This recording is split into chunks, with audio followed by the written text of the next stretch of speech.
Today we're talking about A Nightmare on Elm Street. From 1984, Wes Craven directed this movie and he birthed a new slasher series and a new horror icon with Freddy Krueger, who we would see play across 9 different films, and he would be in pop culture everywhere, having his own TV show, seeing him in cartoons, commercials, SNL, literally everywhere. He had merchandise out the ass for everyone to be able to purchase. He was pretty much bigger than any other slasher at this time and is still remembered today, as we long await for a new Freddy Krueger movie to eventually come out.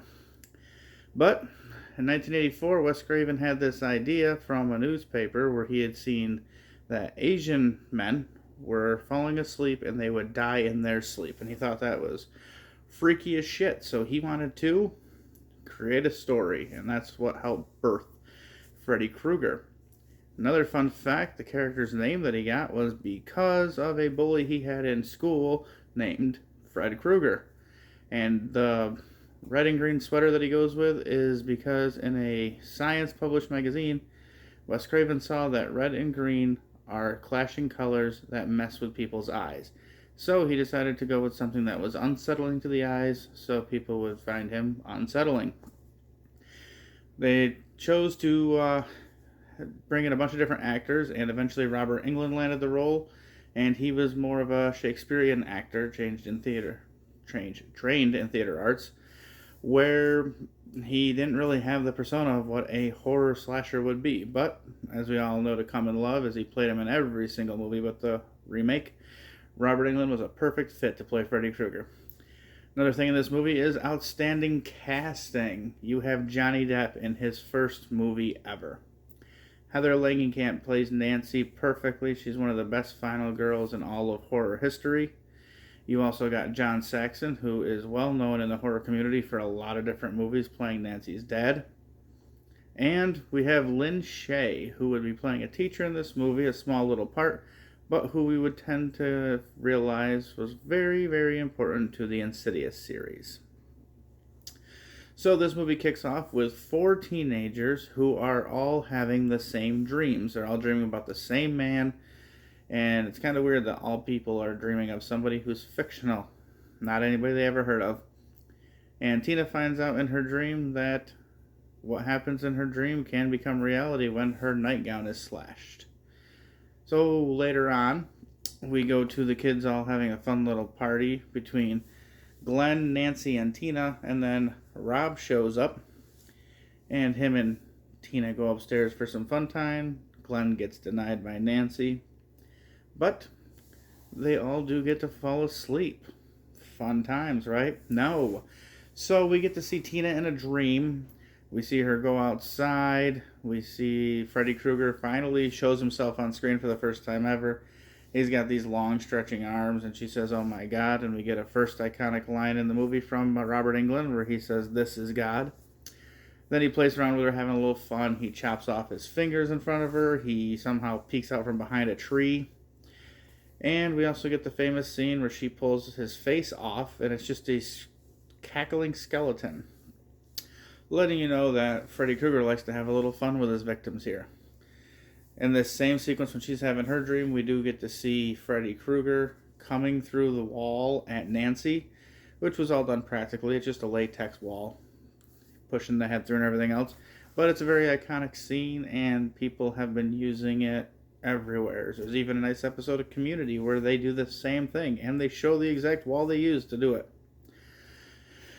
But here we get to one of the most iconic kills in the entire franchise. We get Tina's death, where Tina's in bed rolling around and seeming like she's being attacked or whatnot. Rob jumps up, pulls the blankets off, and we see 4 slash marks down her chest. Blood starts pouring out. And then we get her being thrown against the wall, and then she gets dragged up the wall onto the ceiling, still getting cut left and right. And we see her reaching out to Rob, and she drops onto the bed, rolls to the floor, all covered in blood. An insane scene that was done all practically, because this is 1984, and they did it with a rotating room, where they had the room spinning, but they had all the furniture, fixtures, everything nailed down so that it couldn't move. but so Tina's body could kind of flop around. That must have been one hell of a head rush when they flipped it real fast to make her fall on the bed. So Rob jets out of there, and everybody thinks that Rob killed her. So we see we see Heather the next day, and she's talking with her mom for a second, and she goes off to school. Rob pulls her, and he's trying to tell her what happens, and Nancy's dad shows up. She helped kidnap Rob, but not on purpose. But he gets arrested, gets taken to jail. Nancy then goes to school. She falls asleep in class, and we get another iconic scene of Tina being dragged in a body bag covered in blood. Fun fact is, that body bag is a real body bag from the nearby morgue. The actress who played Tina said it was really, really freaky being inside of a body bag for real. She follows the body bag, runs into a hall monitor, which is a girl wearing a red and green sweater. And this is our first instance in the series where Freddy Krueger literally takes on another person, which later on he has a lot more fun with that. She follows the body bag down into the boiler. She gets cornered by Freddy, and he's having some more fun. We get to see him slice his stomach open, and a bunch of green pus and maggots fall out.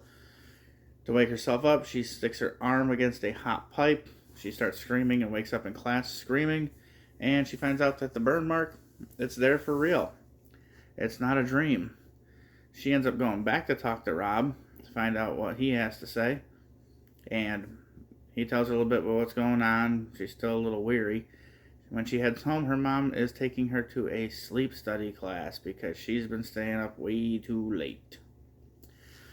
In this sleep study class, she finds out that when she's falling asleep and they're seeing her numbers go off the charts, that when they wake her up, she has now some white hair. We also see her with a cut on her arm, and she is holding the fedora. And inside that fedora, it says Fred Krueger. Why he named his own hat so he didn't lose it, that's beyond me. Oh, if I rewind a little bit, I probably missed this part. Another iconic scene is when Nancy falls asleep in the tub, and we see Freddy's hand come up through the soap, coming at her, kind of like a little Jaws reference.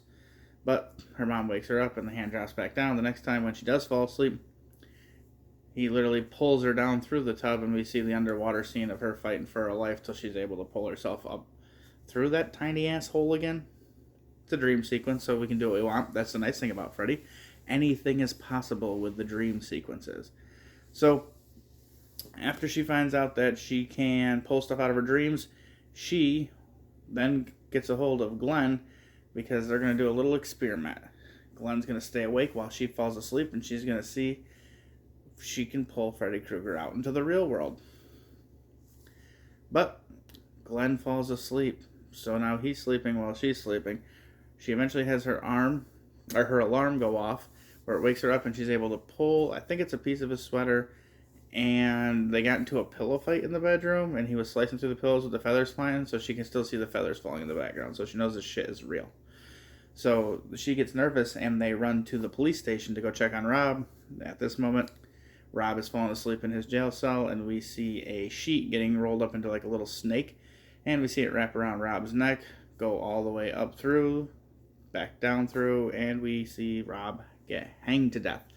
They come in and they see him, and it looks like it's a suicide. But Nancy knows that's no suicide. He was killed. So she has the big bright plan of, we're going to get this fucker. But she heads home, and her mom has barricaded all of the walls, or all the windows, with steel bars. She's a little bit nutty for being an alcoholic. She tries to make her go to sleep. Nancy stays up, and she calls Glenn, lets Glenn know, hey, you need to call me to wake me up. I'm going to fall asleep. I'm going to pull this fucker into the real world, and you're going to get him. She falls asleep. Glenn does not wake up. Glenn decided to fall asleep as well, where we get another awesome kill. So this movie doesn't have a ton of kills in it, but all of the kills, for the most part, are good. There is a couple of duds. But you get Tina's awesome kill, and you get the scene here with Glenn. where Freddy comes up and pulls him through his bed mattress, pulls in the TV and everything else, and then we see all the blood come flying up. Again, done practically with a rotating room. And in this scene, they did use 500 gallons of blood. It's an awesome scene. His mom walks in, and we see the blood still pouring, and it's like stringily sliding to one side, which is because too much of the fake blood weight went to one side of the room and started tilting it. But it is a very cool looking effect, so they get to win on that one. During this whole thing, I guess a lot of camera members were shocked, not because of what was happening, but because of the fake blood. It got all over cameras and electrical equipment. It actually knocked the power out on the set where they were working. So it was a very dangerous stunt that they did, but it looked phenomenal. Nancy then decides that she's going to Home Alone this shit, and she sets up booby traps all over her house, and then she goes to sleep. She decides she's going to go to sleep and get Freddy to come out of the real world, and she does just that. She jumps onto him, holds onto him as the alarm's going off, and she wakes up in her bed. But there's no Freddy Krueger, so then she thinks she's gone a little crazy. But he pops up behind her. We see her smash him in the head with like a glass pot. And then she runs out of the room. He chases after her. He gets hit in the stomach with a sledgehammer. We then see him fall down the stairs. He trips over a wire that makes a light bulb explode in his back. She runs down to the basement. He goes down there as well. She then throws gasoline on him and sets him on fire. And we get a cool scene where it shows him going up the stairs, fall down the stairs, and try climbing back up before he collapses, all on fire, which was all done in one take by an awesome stuntman, who ironically also played Ghostface in Screams 1 and 2. Wes Craven creates a family, and he likes to keep working with them. She's yelling to the cops across the street because they're all at Glenn's house. They start to come over because the house is on fire. She turns around and sees footsteps going upstairs. As she runs upstairs, she sees Freddy Krueger covered in fire on top of her mom in the bed. Her dad comes running in, throws the sheet over top of it to put the fire out. When he lifts it up, we see her mom, a skeleton, descending into the bed with blue lights. Not really sure what any of this is, because in the dream world things happen for real, so now that he's out in the real world, why the fuck is this happening? So one bad thing about this movie is the ending. It does not make a whole lot of sense, because then the sheet is back to normal, and when she turns her back on the sheet, you see him pop up through the sheet and stretches the sheet out. He cuts it out, looking all wetness and stuff, and she tells him that he can't get her because she takes back all the power she gave him, and then he falls into her like a staticky ghost. She walks out the bedroom door, and it's the next morning. Sun's shining, her mom saying goodbye to her. She's walking out as Glenn and Rob and Tina are all pulling up in a convertible. She gets inside, they're having a good time, ha ha ha. Then all of a sudden the top of the convertible flaps over top, and it's Freddy Krueger sweater colors. The windows go up and the car is taking off like it's a possessed vehicle. And we get to see a mannequin? Pretty sure it's a mannequin or a blow-up doll that gets pulled through the window, and it looks atrocious. So the original ending was not what was given. Wes Craven hated this new ending, but this is something the studio really, really wanted. And that's how the movie ends. You only get 4 kills in the entire movie, or do they? The ending makes it seem like maybe not.